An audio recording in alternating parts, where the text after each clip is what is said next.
Our next session this morning is academic expectations, and you're going to have a chance to hear from some of our deans in the College of Arts and Sciences, and you'll also be able to hear from Susan Anderson, Director of Academic Counseling.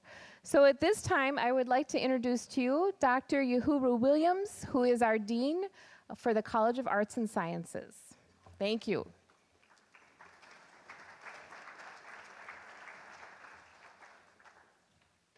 How's everybody doing today?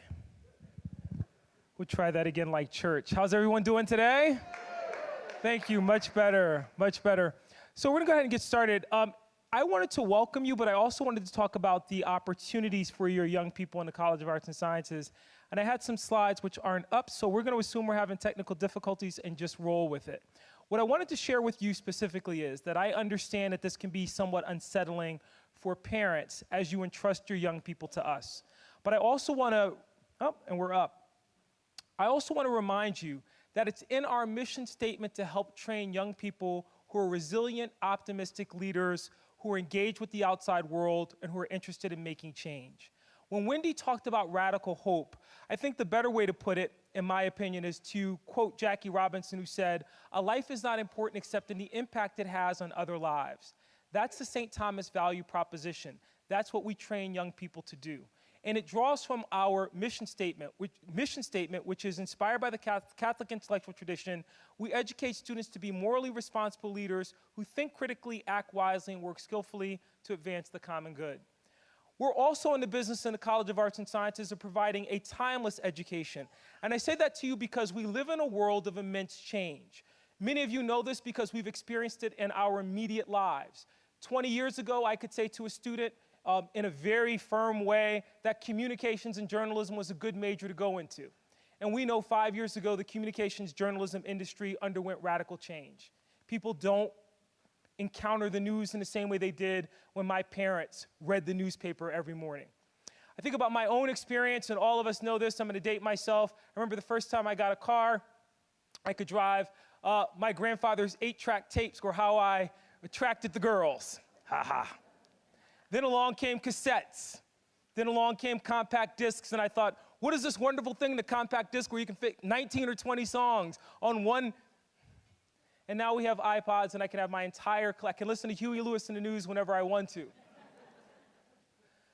But there's no need to fear that change, because a timeless education provides young people with the tools necessary to be able to respond.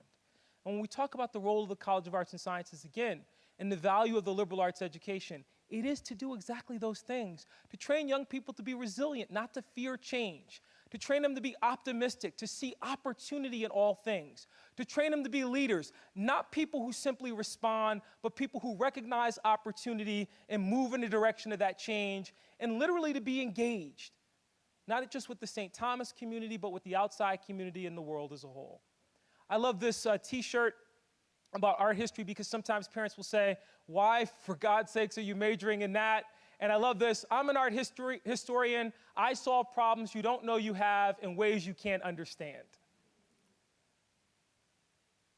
And I want to share with you very briefly the experience of a couple of alums, because I think they point to what's so special and what's in the DNA of a St. Thomas education. This is Harold Slaywick. He's actually on the CAS board.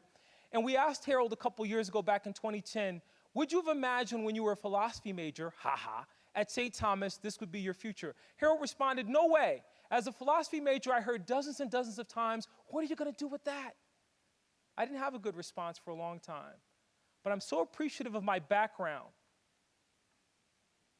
Philosophy was very useful on the job, most importantly because I always felt I had the ability to look at a problem, determine the critical elements, and figure it out. Of course, that stems not just from my philosophy degree, but also from my broader liberal arts training. I went to law school and practiced law with a small firm in St. Paul. I gravitated toward business and real estate law. In the early 90s, I had several clients in high tech, and I became fascinated by what was happening in Silicon Valley. I didn't hesitate when I had the opportunity to take a corporate position with one of them. In 1996, I moved to California to join DIBA, a high-profile embedded software systems company. We created some great technology and sold the company to Sun Microsystems. I worked for Sun for a little while, my only experience in a large corporate environment. The reason I share that with you is that Harold is exactly what we train, resilient. Got that philosophy degree, went on to law school. When opportunity presented itself, he was optimistic and he took that chance. Engaged, recognizing those opportunities in ways that, again, one has to be creative and understand if you've got the training and got the background, it doesn't matter if it's English or art history, those skills will serve you well. I say that to you as the dean of a school that has 37 academic departments and programs. Some of them stand out like Catholic studies, physics, political science, others which one could argue you could find any place. So what's the differentiator for St. Thomas? It's the fact that here, not only will they have access to a high-class faculty, the world's finest faculty, but internship experiences, a campus community, a holistic experience that will train them to do exactly what I shared with you before. I end with you today by talking about, and I want to share this with parents because the other question is my child going to get a job?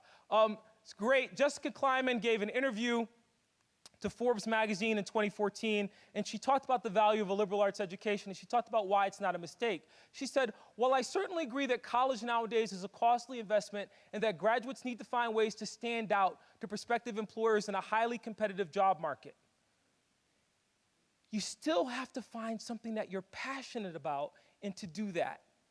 That it's not just skills, but the opportunity to practice those skills in a meaningful way." It comes down to what Kleiman concludes, and it really mirrors what Steve Jobs said about what really drives innovation.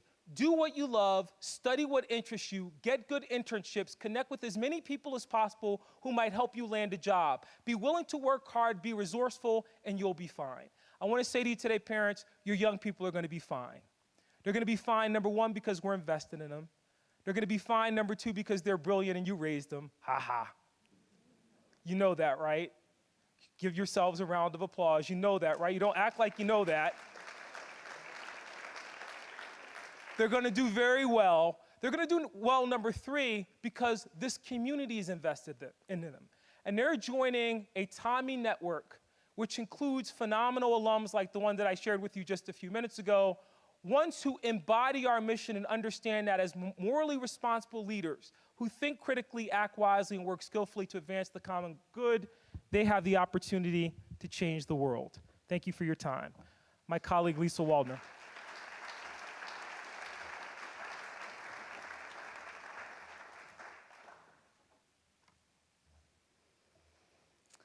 Good morning. I'm one of several associate deans in the College of Arts and Sciences. And on behalf of my counterparts and colleagues in the Opus College of Business, the Schools of Education, Engineering, and Social Work, I'm happy to be here with you today and welcome. I'd like to start with a show of hands. How many of you will have a son or daughter in college for the first time? Okay, looks like about 3/4 of the room. So it's quite a few people. The parents with the first son or daughter always come to the early orientation sessions. That's fantastic. As a parent of a recent college graduate, I actually have 3 adult children who all have gone to college and graduated in 4 years. And I'm going to talk a little bit today, weave in a few anecdotes about my youngest. But I remember attending a session much like this not very long ago and really wanting to feel reassured that I was leaving my daughter in good hands. I hope you feel that way when you leave today, and I hope you feel that way when you drop your son or daughter off in the fall. I'm one of many team members, including our staff in the Dean of Students Office and Academic Counseling, who work hard to assist all of our returning and incoming students. We want to partner with you to assist you in this very important transition. Towards that goal, I'd like to enlist your help and your assistance. You can reinforce some important messages for us, but also act as a sounding board to help your student negotiate their first semester of college. So I'm going to talk about some things, some messages that you've already heard before, and certainly you've heard some of these messages today, but I'm hoping to reinforce those messages in the hope that you'll reinforce those messages with your student. So first, do encourage your student to own it, to take primary responsibility for his or her education. You've been the driver. You've been making decisions or assisting your son and daughter in making decisions since before they started kindergarten. It's now time to slide over to the passenger side of the car, or maybe even be that annoying driver, that backseat driver, and get in the back seat. Be there, give advice, but let your son or daughter be the driver. That doesn't mean you don't get to ask questions. You should ask lots of questions. You're majoring in what? How's that going to work? You don't really like math all that much. What are you going to do with that? And you should ask those questions because, like me, you do not want your adult child at the age of 30 living in your basement. You don't want that. I get that. Number 2, please encourage your student to take advantage of the many learning opportunities outside of the classroom. I'm a professor, so I believe what happens in the classroom is really, really, really important, but I also understand and have experienced that outside of the classroom learning is also really important. Things like internships, study abroad opportunities, student-faculty research, academic clubs that we'll touch on a little bit later. These opportunities add breadth and depth to that undergraduate education. I'm going to make a shameless plug for a few seconds for one particular opportunity. And if you're interested in this, you can talk to me, find me at the information fair, and ask more questions. We have something called the Rome Empower program in the College of Arts and Sciences. We've designed this for fall semester sophomores. They study in Rome at our Bernardi campus. They take core courses like art history, English, philosophy, theology. We even have a section of organic chemistry for you biochemistry, biology majors. And we offer travel scholarships. The point is that we're trying to reduce barriers to study abroad, and we want students to begin study abroad or take advantage of that earlier in their college career. So for the same cost that it would cost you or your son or daughter to come to campus in St. Paul next fall, a year from now, it's the same cost to go to Bernardi because of our $2,000 travel scholarship. So come see me at the information fair if you have more questions about that. Number 3, please encourage your student to become involved in campus life by joining clubs or activities. When I teach the senior seminar in our sociology department, I always invite alumni to come back and speak to our students. And kind of the point is, these are successful alumni. All of our alumni are successful. But to come back and share some words of wisdom, things they wish they had heard when they were in that position. And my alumni consistently say 2 things, one of which I'll share right now. Join campus clubs and activities because it helps you build your resume. It gives you leadership opportunities. You get to learn how to manage a budget, recruit students, develop marketing materials, all good skills out there in the work world. Please encourage your student to stay on campus on weekends and become involved in campus life. If you're a commuter, don't just drive home after your last class. Your students can do their laundry on campus. We have washing machines.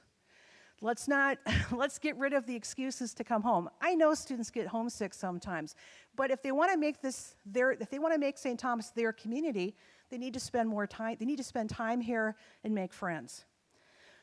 Related to that, please encourage your student to expand their social network beyond high school. Make new friends, make new acquaintances. They're going to meet people here they never dreamed they would have met in high school. And that's one of the fantastic opportunities of studying here in an urban campus. Very seriously, and this is probably my favorite thing to talk about, please encourage your student to visit each of their professors during office hours at least once during the semester. I'm going to show my age here, but I remember, and maybe some of you do too, remember those Maytag repairman commercials? The lonely repairman? Us professors, we are lonelier than the Maytag repairman during office hours.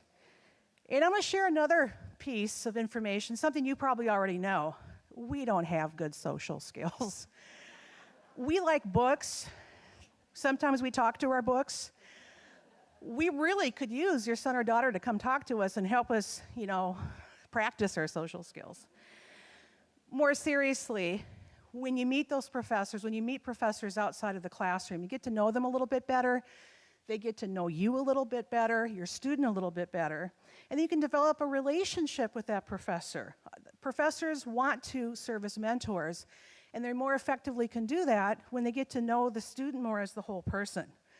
Good letters of reference are more than this student took these classes from me and earned these grades and did these projects. Good letters of reference show that the professor really knows the student. We've spent countless hours talking about their career goals and what their interests are. And I really think that my student's abilities would fit well in your organization. Or I know about this student's values. It's easier to do that when we really get to know your student as the whole person. This is going to sound sort of like duh, but please encourage your student to attend class regularly and be attentive. Be engaged. I think higher education is the only thing where people think it's okay to pay a lot of money and just not take advantage of it. And you don't learn things if you don't come to class. Encourage your student to read classroom documents carefully and ask professors to clarify anything that is confusing or ambiguous. Syllabi are all different, and professors have different rules across different departments and even different sections of the same course in a department. For example, I teach a statistics class for the sociology department. And sociology majors, they don't pick sociology because they like math. So I have a lot of math-phobic students in my class. Not all of them, but some of them.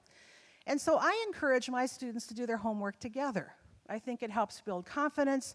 Homework helps them practice for the exam. In graduate school, that's how I survived my statistics courses, and so I encourage that. In other classes, it might be inappropriate for students to do homework together. Those kinds of policies are in the syllabus, and so students need to read them carefully, know them, and then ask questions, because professors will hold them responsible for following those policies. Coach your student to approach professors with questions or concerns early and often.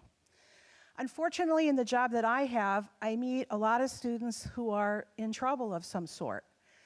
Or I talk to parents that are concerned, but I often don't get to have those conversations until after the end of the semester or in November. The first week of November is not the first time that a student should approach a professor and say, what can I do to improve my grade? The class is almost over. That conversation should start the first time your student receives a quiz or a test or assignment that isn't as well as they expected. The grade was lower than they thought they would earn. That's when students need to be having those conversations with professors. Professors and staff, we think we're terrific, but we're not telepathic. We need students to reach out to us and tell us that they need more assistance. We're happy to provide it, but we need the students to also initiate some of those conversations. We have a campus full of caring adults, both staff and faculty, who would be happy to direct your student into the right person or persons if they're having some issues that they need to have resolved.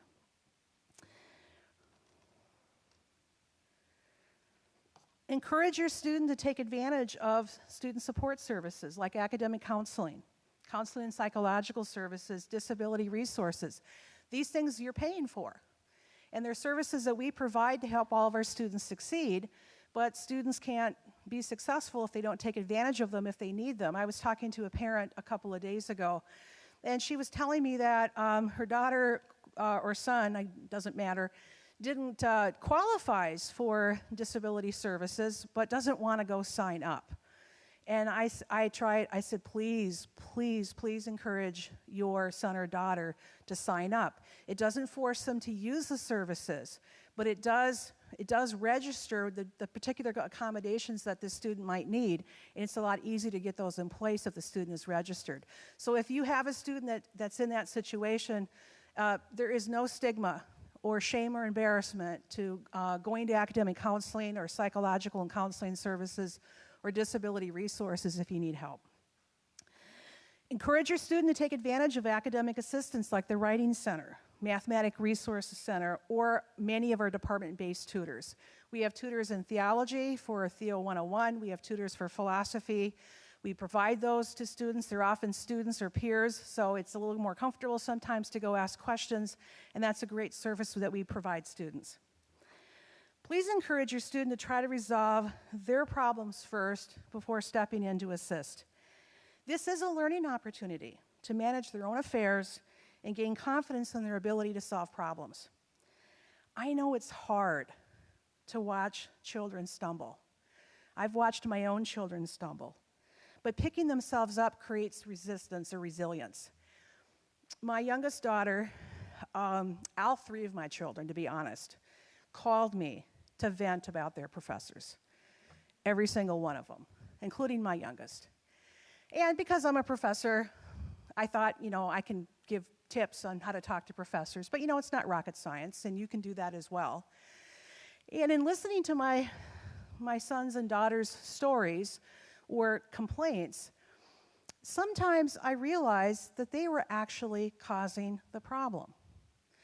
And I would point that out to them and then give them tips on how to repair that damage or resolve the situation. So my daughter was in her senior English honors thesis class. Well, one, if she had asked me beforehand, I would have told her, do not pick the book to write your paper on that was your professor's dissertation topic.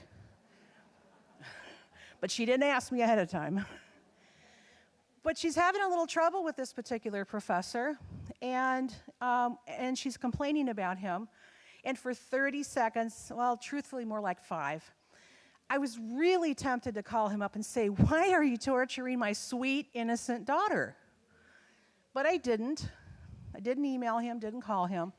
But I talked to her, and I realized that she was doing some things that weren't helping the situation. So I said, you go to your professor, you explain what's going on, you apologize, and say you're sorry, because what you're doing, I know you've got an excuse for it, but it's not okay. She did that. She explained what was going on. She ended up finishing the class, passing the class. She actually got a B- in the class. Now, not one of her, high English grades, and she was an English major, by the way, and she does have a job. And I don't promise it'll always turn out that way, but she did that, and she came to me afterwards and she said, Mom, I got a better grade than I even deserved. So she recognized, I think, her role in all this.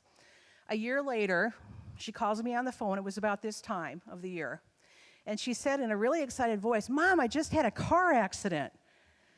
Who calls in an excited voice and says, Mom, I just had a car accident? She says, but it went really well. The woman was really nice that I hit. She rear-ended somebody. And it was a good learning experience. I have never heard of a car accident being described as a good learning experience. And all I could think to myself was, you are on your own insurance. I am so happy. So we have a nice conversation, and then she said a few minutes later, she got really mad at me, and she said, you didn't even ask me if I'm okay. And I said, you're talking to me, aren't you? My point is, when they stumble and skin their knee and they pick themselves up, it makes them able to solve those bigger problems they're going to run into in life. There are times that you will need to step in. There may be times you feel like you have to step in and you have to talk to the professor, you have to talk to an academic administrator such as myself. And those times do happen, and that's appropriate. Please understand that we can't really have a conversation about your specific student situation unless we have a signed FERPA waiver. So FERPA is federal education, well, I should look at my script so I don't get the name wrong here. Family, not federal, I keep saying that. Family Educational Rights and Privacy Act. We have that form on our registrar's website.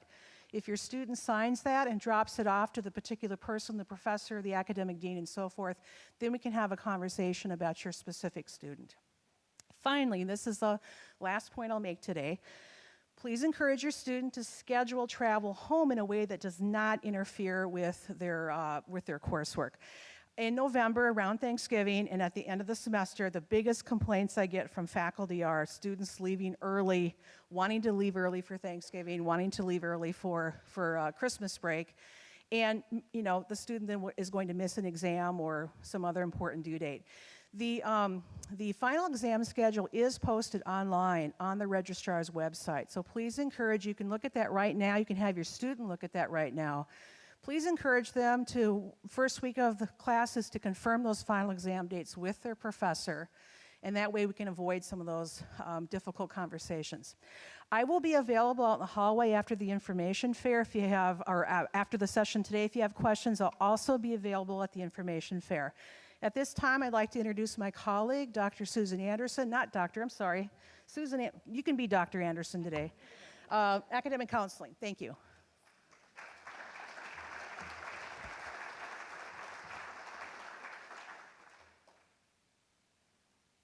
All right, good morning, everybody. I'm Susan Anderson, Director of Academic Counseling, and that means that I oversee the team of academic counselors that have assisted your student with fall registration. So for this session, we start really broad with some great inspirational kind of messages about liberal arts education, and then some more practical information about tips to work with instructors and other things.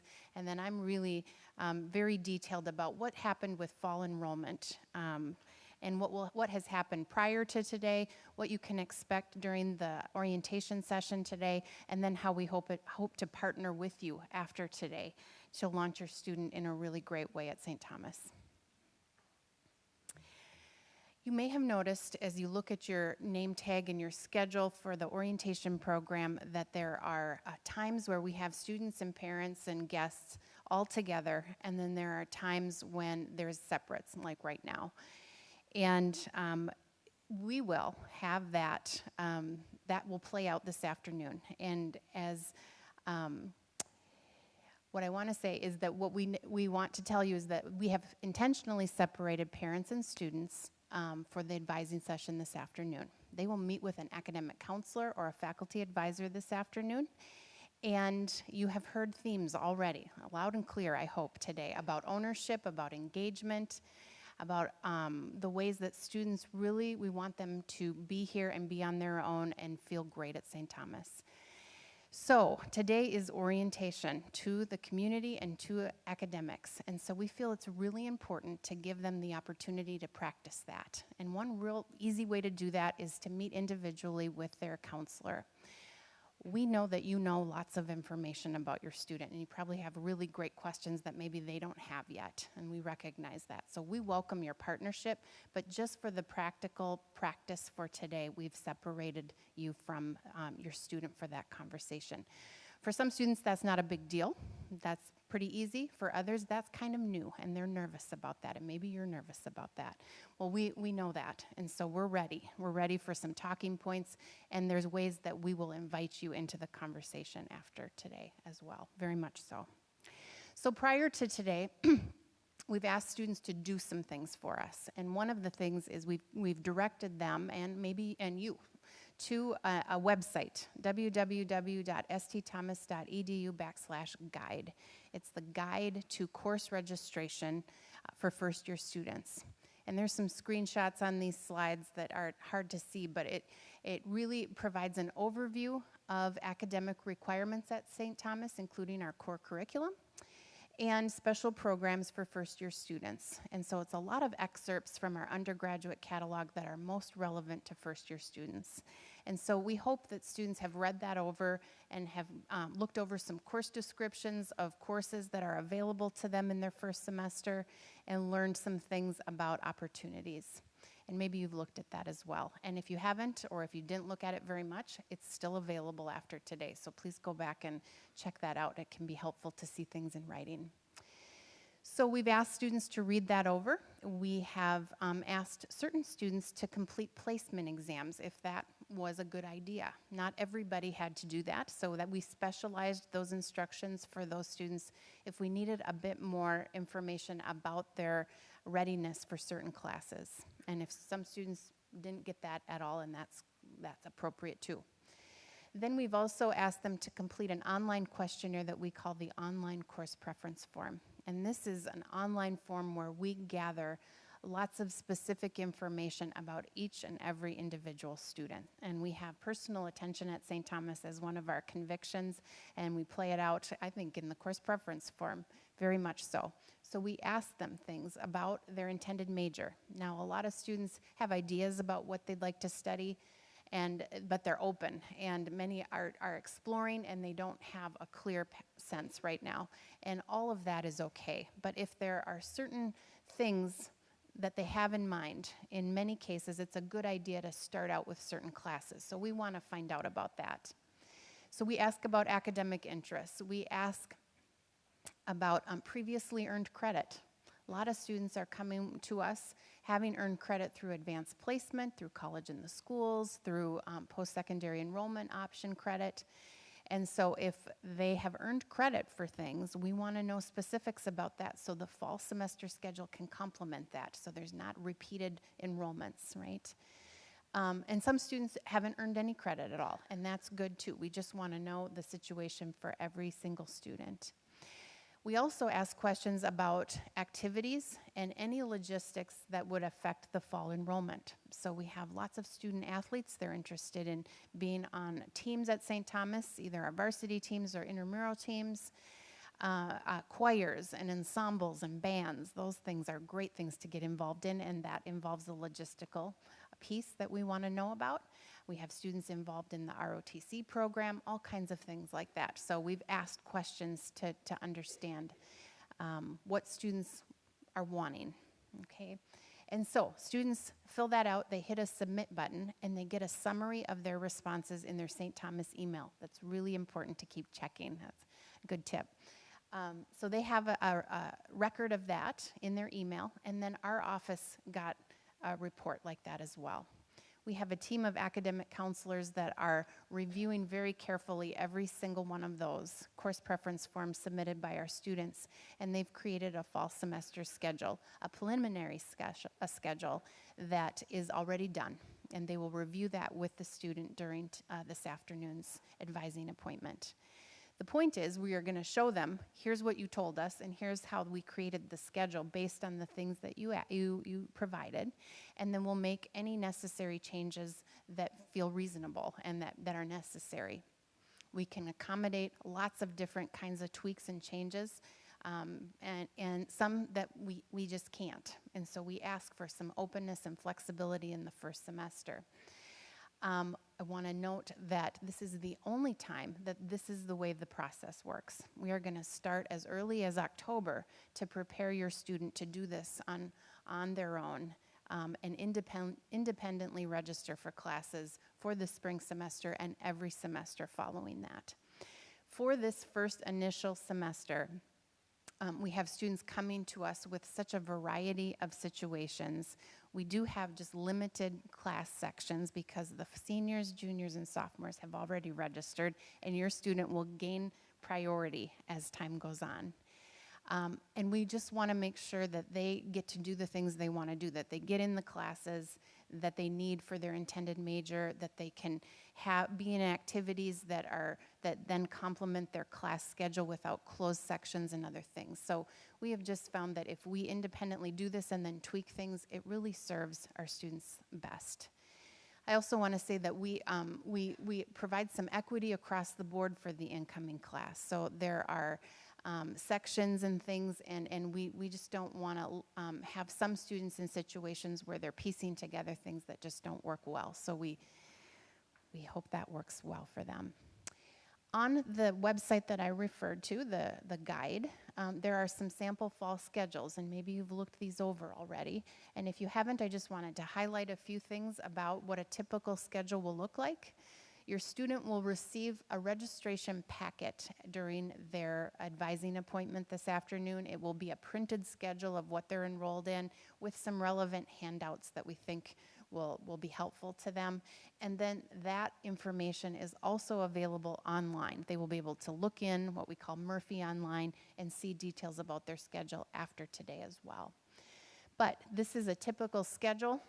Most classes at St. Thomas are 4 credits, and we have students taking anywhere for it to be full-time. You need to have a minimum of 3 classes or 12 credits. Many take 3 classes or 4 classes. And this is a good example of a schedule that all courses are meeting requirements in our core curriculum. And so the English language economics is a great course for anyone interested in business, Betsy's business schedule, because it's a course that really works both in the core and it's a requirement in the business majors, so it can kind of work in two directions. Our counselors are really familiar with all those kinds of rules, and so we will guide your student in their first semester with choices like that, of course with their input from their course preference form. Our science majors often have schedules that look like this, and so I just take a moment every year just to review this because it's a bit more extensive perhaps than some of the others because of the lab components with chemistry and biology. Chemistry, biology, usually a math course, and then another core class. And feedback from parents when we haven't talked about this is usually like, that looks like a lot, and is that really setting my student up for success? Our response to that is it a lot? It is. It's rigorous. And is it possible? Absolutely. We have lots and lots, hundreds of students with this kind of rigor in their first semester, and as you've learned already, and throughout the day, lots and lots of resources and committed faculty and other support units to help a pre-professional student thrive in a curriculum like this. So, but just to prepare you that that's what that looks like. We have lots of students exploring, coming in with not sure, undecided, and we have a rich core curriculum that allows them to take courses that allow them to make degree progress. And by the way, that's part of our work in academic counseling, is to help them understand what the options are and to guide them through the decision-making process. We have some students that come to orientation and they would love to plan out the 4 years and beyond today, and I love that. That's great. We don't have the time today to do that. In fact, our summer's pretty packed. When they're here in the fall and they've settled in, we're usually like the last part of September, early October, our calendars are open and we love to meet with students to talk about big picture planning that way. And then some of our departments offer introductory courses.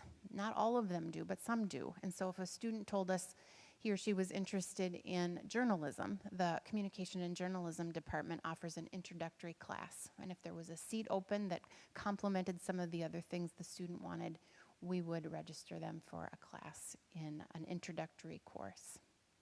So that is the example schedules. And then I would like to say, after today, if you're like me, it's a lot of information. I think of all my best questions on the drive home. And so if that's the case, by all means, we have our phone number plastered on all the stuff that we give your student and in your packets. Please call us. Please feel free to do that.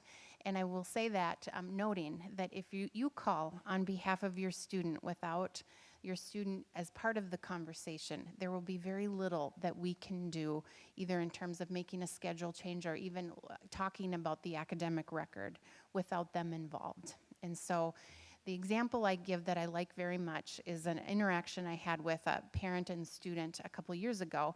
She was filling out the course preference form. She called, she had some questions, and she said, she identified herself, and then she said, my dad is on the other line of this call. And I said, that sounds great. And so she asked her questions. We were gonna wrap up, and her dad said, I have a couple more questions before we hang up. And the three of us together handled that, got everything answered in a really efficient, friendly way. And I hung up the phone and I thought, that father gave his daughter just a great practice at a phone call like that. That's new, that we know that takes some practice. And so that kind of thing, that's how we would welcome your partnership after today, and look forward to all the ways that we'll launch your student at St. Thomas. So with that, I see my colleagues ready for the next session. Dr. Waldner and I will be available right outside this room. If you have individual questions, by all means, come and ask us. And I thank you for your attention. We look forward to working with your student. We love first-year students, and have a great day.